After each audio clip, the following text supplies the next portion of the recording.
신성상담사 박정호입니다. 개인회생 신청서를 보겠습니다. 개인회생 채무자에 대해 부정적으로 바라보는 법원들이 많은데 대표격인 춘천법원 개인회생 필수 제출 목록을 보겠습니다. 합당한 사유 없이 제출을 안 하게 되면 금지명령 기각 등 불이익을 당할 수 있다고 하는데 실제로 제대로 안 하면 일주일 이내 기각 처리합니다. 주거지 관련 서류입니다. 신청일 기준 5년 이내 거주한 곳이 자가라면 등기부 등본과 매입자금 출처, 금융자료, 전월세라면 보증금 얼마이고 그 돈은 어디서 났는지 진술서와 금융자료를 제출해야 하고 자녀 명의에 살고 있다고 하더라도 자녀 주거지 마련 자금 출처와 금융자료를 제출하라고 합니다. 자동차 관련 자료입니다. 기준이 1년이고 채무자의 동거 부모님, 배우자, 자녀 명의 자동차가 있다면 자동차 구입자금 출처 진술서와 금융자료를 제출하고 1년 이내 차량을 처분했다면 얼마에 팔고 그 돈을 어디에 사용했는지 사용 내역서를 제출해야 합니다. 소득자료입니다. 최근 3년 이내 신청인과 배우자의 소득금액증명서, 소득이 없다면 왜 없는지 구체적인 사유와 진술서 및 근거자료를 제출하라고 합니다. 개인사업자가 제출해야 할 서류입니다. 사업장 내부사진 4장 이상, 세무서 발행 등록사항 등 현황서, 사업장 임대차 계약서, 영업용 설비, 비품, 제품 내역서, 현재 소유하는 설비 시가 산정표, 카드 가맹점이면 1년간 매출 내역서와 현금 매출 내역서, 임대료와 인건비, 유지관리비, 재료비, 조세 등 지출되는 목록을 제출해야 합니다. 추가적으로 채무자, 배우자, 미성년 자녀의 모든 계좌에 대한 2년간 거래 내역서, 그중에 50만원 이상 거래한 경우 상대방 이름과 왜 거래했는지 표시해서 제출해야 하고 신용카드와 체크카드는 1년간 50만원 이상 거래를 한 것에 대해서 왜 거래했는지 경위서를 제출해야 합니다. 채무자와 배우자, 부양 자녀가 가입하고 있는 보험을 알 수 있도록 보험신용조회서와 모든 보험의 1회분 보험료를 알 수 있는 조회내역서, 그리고 예상 환급금 확인서, 이혼한 경우에 전 배우자에게 교부한 모든 재산 내역, 양육비 부담조서, 재판상 이혼인 경우 판결서, 조정조서 등을 제출해야 합니다. 출입국 관련해서 채무자와 배우자, 부양 자녀의 최근 5년간 출입국 사실 증명서를 제출해야 합니다. 채무자 재산의 시가를 알게 되면 그대로 적용하고 모르면 공시가격의 170%를, 배우자 재산은 50%를 재산 목록에 기재하고 청산가치에 반영을 해야 한다. 개인회생 보정 권고 실제 사례를 보겠습니다.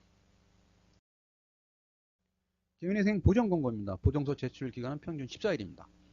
채무자가 받은 대출을 법원에서 사용적 소명을 원하는데 소명이 안되거나 도박, 토토, 오락, 유흥 등으로 사용했다면 그 금액을 재산으로 보고 변제금을 높이라고 합니다. 또한 부모님이나 가족들에게 갚은 돈도 재산으로 반영하고 개인 간 돈을 주고받은 게 있다면 소명을 하고 소명이 안되면 이 또한 재산에 반영을 해야 됩니다. 특히 카드 돌려막기를 위해 지인에게 돈을 빌려서 결제 후 현금 서비스를 받아서 되돌려주면 그것도 편파 변제로 판단할 수 있습니다.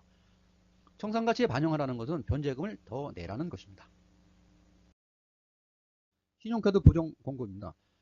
카드사별 카드 내역서, 상세 내역을 모두 제출하고 모든 신용카드의 1년간 이용 내역서를 제출하는데 50만원 이상인 경우 언제 어디에 어떤 이유로 사용했는지 소명 자료를 제출해야 합니다. 현금 서비스를 50만원 이상 받았다면 이 또한 소명해야 되는데 개인 간 채무 변제의 경우 제대로 확인이 불가능하면 청산가치 반영을 권고하고 있습니다. 예적금, 증권 등 금융재산 보정 권고입니다. 개인회생 시청일 기준 계좌 통합 종합 관리 서비스에서 은행, 제2금융권, 증권사별 계좌 내역서를 제출하고 잔액은 청산가치에 반영을 하고 살아있는 모든 통장, 대출금 받은 통장, 급여통장, 건강보험료 이체통장, 통신요금 이체통장 등 최근 1년치 제출하고 100만원 이상인 경우 이에 대해 소명자료를 제출 권고하고 있습니다.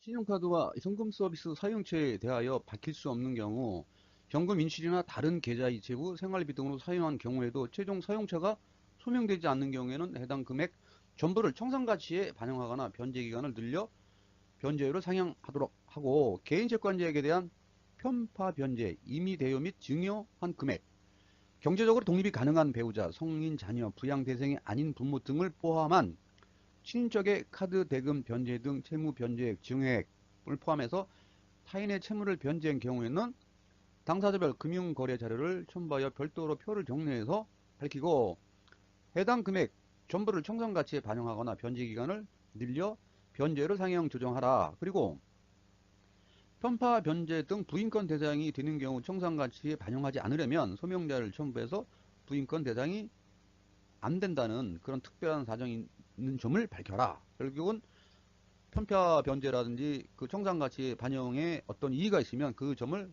소상히 밝히려는 것입니다. 불성실한 소비입니다. 도박이나 게임을 한 경우 소득 대비 유흥비, 해외여행 경비 등이 과하게 지출되었거나 자녀에 대한 고가의 학비를 지출한 것을 정리하고 소비한 금액 전부를 청산가치에 반영하거나 변제 기간을 늘려 변제율을 상향 조정하라 라는 것입니다.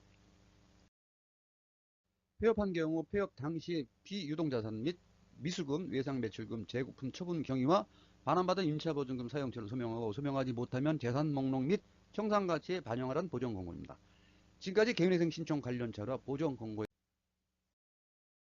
하고 다양한 개인회생에 반해 3개월 이상 연체한 개인사업자의 경우 기본적으로 60% 감면해주고 추가 10% 감면해주는 제도로 채무자 조건에 따르지만 평균 75%의 감면율인 제도를 소개하겠습니다. 대출발기금은 연체 기간에 따라서 부실 우려 차주와 부실 차주로 구분을 하는데 연체 89일까지는 부실 우려 차주, 연체 90일 이상은 부실 차주로 구분을 합니다. 부실 우려 차주는 원금 감면이 없고 부실 차주는 순채무액 기준 기본적으로 60% 원금 감면이 가능합니다. 세출발기금 부실 차주는 코로나 피해가 없더라도 2020년 4월부터 2024년 6월 사이에 개인사업을 운영한 대표자는 신청을 할 수가 있습니다. 신청일 기준 휴업 또는 폐업을 했다고 하더라도 신청하는데 아무 문제가 없습니다. 신청 대상은 세출발기금 홈페이지에서 확인이 가능하지만 확인이 안 되는 경우 고객센터에 직접 방문해서 확인하시기 바랍니다. 신청 가능한 채무입니다. 사업을 운영하면서 발생된 협약기간 금융채무로 보증서 담보 채무, 카드 대금을 포함한 신용채무입니다. 총 채무는 신청일 기준 15억 원 이하입니다. 원금 감면은 3개월 이상 연체한 부실차주로 순채무의 최대 80%까지 가능합니다. 신청 제외되는 채무입니다. 담보대출, 재산 증식, 투자 목적 채무는 제외되고 자동차 리스료, 렌터카 사용료도 제외됩니다. 세출발기금 부실차주는 한 번만 신청할 수 있습니다. 신청서 작성을 잘못해서 취소를 하게 되면 3개월 이상 경과 시 재신청할 수 있고 그 전에 신청이 불가능합니다. 개인워크아웃처럼 실효되더라도 부활이나 재신청이 불가능합니다. 지금까지 개인회생과 세출발기금 부실차주에 대해서 간략하게 알아봤습니다. 감사합니다.